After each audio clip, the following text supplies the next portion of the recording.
Ladies and gentlemen, we are on episode 3 of the FoutsCast. Today, I cannot be happier. I am joined by the one and only Chris Manning. Chris, how we doing? You know, I'm a little aggravated with you because I had to wait till episode 3. You got Tyler Jones on episode 1. I'm on episode 3. What is this? Let's not talk about that. They were available. The first two guests, they were just closer. They were closer. I don't have an issue with guest number 2, but the Tyler Jones guy, come on. Tyler Jones, you know, the juice box hero that just happens to be sleeping in the other room. Because we're here in, not to knock on Colt Cabana, but we're here in my studio apartment.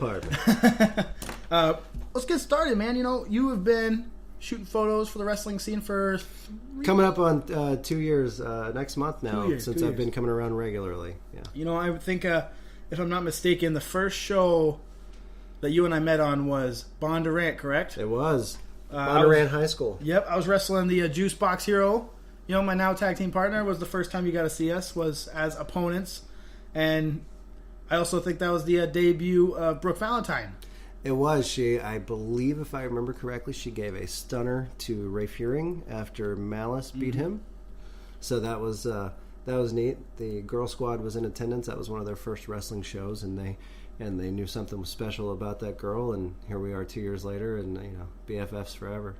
Yeah, that's crazy too, because that I'd like to make a very firm point is, there's people in the wrestling scene that just kind of show up and think they're somebody, but the difference is you're bringing stuff to the table, and then so are the girls. They're actually. I know. Don't let them hear that. Okay, they better not listen to this episode. But the girls, they have made an impact on the wrestling scene. Whether you want to admit it or whether they want to admit it, they have definitely grown on a lot of us. It's funny that you mentioned that because people leading up to this are going to see that I've said that I'm going to bury everybody on this podcast except Donnie Pepper Cricket because I could never do that. And then I'm going to start off doing the exact opposite. When it comes to the girls, one of the things that really let me know that people really appreciated, their excitement, their energy, whatever it is that they bring, is when Todd Countryman sent me a message, let's say it was the middle of the summer, and said, hey, I'm thinking about doing an all-women show in Des Moines, and I'd like the girls to be a part of it because they were the inspiration for it. That literally, the saying hit me in the feels. I mean, that, literally I started tearing up looking at my phone. Tried to keep it a secret from the girls, but I couldn't. Once things started getting announced, they put the date out there. I won't forget it. It's October 5th, Queen of Des Moines. And then right before the show started, Todd came out. Todd plays a bad guy character when he's Commissioner Countryman, and came out and brought the girls to the ring and let them know in front of everybody that was there, which, by the way, that turnout was fantastic. Let everybody that was there know that the girls were the inspiration for that show. And one of my favorite things was obviously their hero, Miss Brooke Valentine. Emily, before she got into the ring for her last match, she gave her jacket to Peyton and her glasses to Sydney, so they sat there. And I'm not a big person of taking pictures of the crowd. A lot of people give me a hard time about that, but I'm not there to shoot pictures of the crowd. Sorry. But I did get a picture of my girls when Emily got the win. And the looks on their faces couldn't have been more opposite. One was like, yeah, I knew she was going to do it. And the other was like, oh my God, she won. That's awesome. Because, I think if I'm, correct me if I'm wrong, but I was the first male member of the Girl Squad. You were the first male member of the Girl Squad, and you're lucky that Chainsaw King didn't choke you out when he found that out. That's like this coolest thing ever, because, they lost their stuff when I wore the Girl Squad tights that I had done for my, I think it was my 3X debut. Maybe it might not have been. But it was your first main show 3X Yeah, there you debut. go. There you go. And it's so cool. It's fans like your girls that just make this all worth it.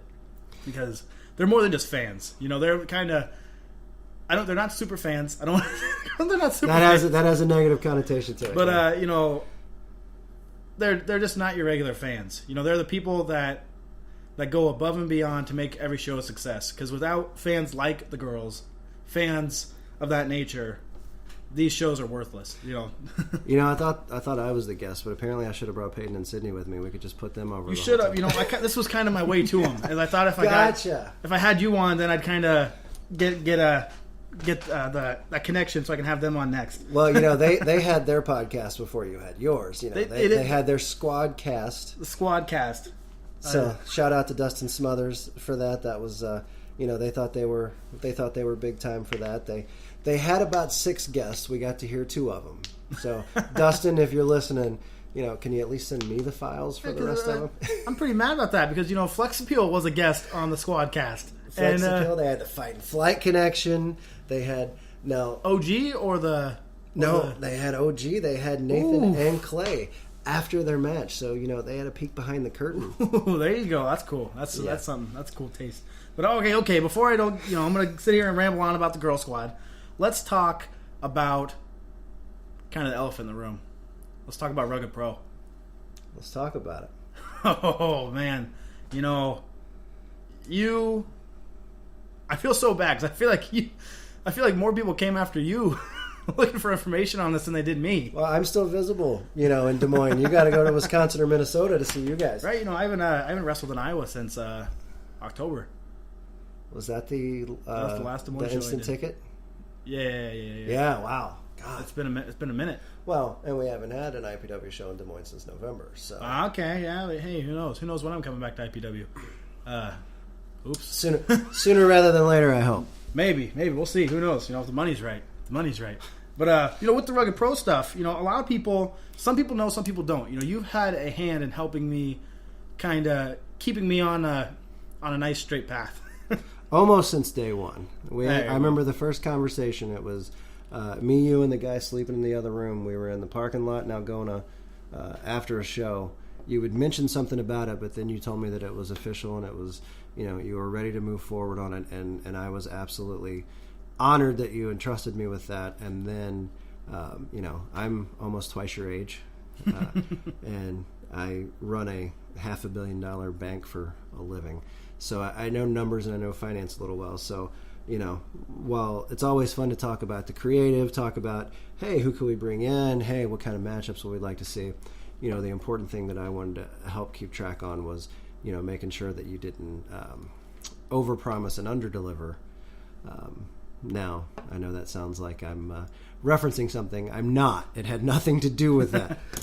If anything, I think kind of your input and stuff like that is what made the decision to pull the plug on that first show the smart decision, because you just got me heat. Now you're saying it's my fault. I'm gonna no, but something that a lot of people don't understand is money is kind of important for a business to succeed. It is. And a lot of people don't understand that if we would have gone through with that show, we probably would have been a little similar to somebody else and not had any more shows after that initial one. Oops. I like him. I love him. I know what I'm saying, but that's the thing is, he also, okay, screw it. The difference is I didn't pay to have that much of an expensive guy come on the show. So, he kind of was in a position where he couldn't. Right. And, I remember that parking lot. I remember, God, I swear I think it was Brooke Valentine. It may not have been. So, Emily, I apologize if it wasn't you. But that parking lot was ice. There was a... It was her. Was it? It okay. was her. Yeah, because I think she was helping the girls get something from the car or something. And, that parking lot was a sheet of ice, and she busted her butt. And I was so worried about her. The girls were worried about her. I was laughing at her. Well, yeah, you were. But that parking lot was dangerous. It was unnecessary. And, we had some similar weather that weekend. So, and, if you're a diehard wrestling fan or a diehard wrestler or a diehard, a crew member, ring crew, whether it's ring crew, whether it's somebody that, photographer, videographer, whatever the case is, you're going to make it.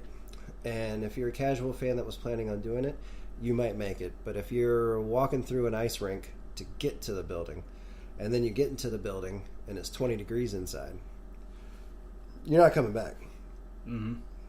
The bottom line is, we'll just say it, I have all the respect in the world for ICW for going through with that show. They did what we couldn't.